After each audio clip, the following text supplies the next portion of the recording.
why do I have to be in crisis point to get the help? Jasmine was first diagnosed with anorexia, depression and anxiety at 14. 19 now, her experience of mental health services has been exhausting.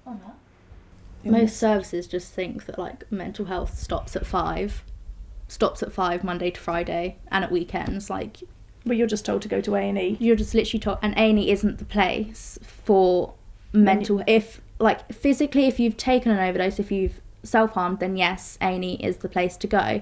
But when you're just in a crisis and you're about to do something, A&E isn't the place for you, but that's the only place that you can go.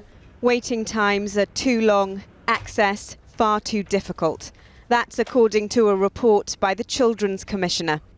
Today, the NHS also revealed figures showing that mental health disorders amongst young people are on the rise. I don't really know what happened with my eating. It just kind of went downhill, and that's kind of how I let everything out, was just like not eating. I just didn't really want to be alive.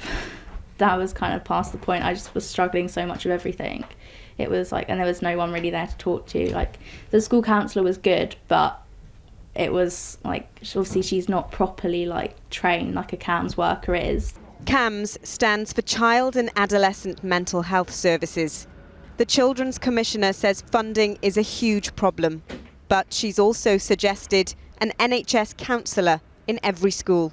One thing that we're really also focusing on is bringing more emotional health into the curriculum. So enabling teachers and supporting teachers to deliver around PHSE, more emotionally healthy lessons and topics. Also supporting teachers in their own training around how they respond to behavioural needs in the classroom. Even after multiple suicide attempts, Jasmine struggled to get help.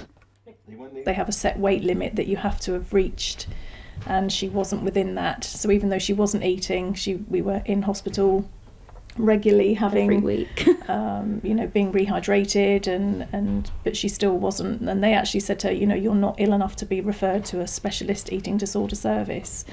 And then you're like, well, what help is there?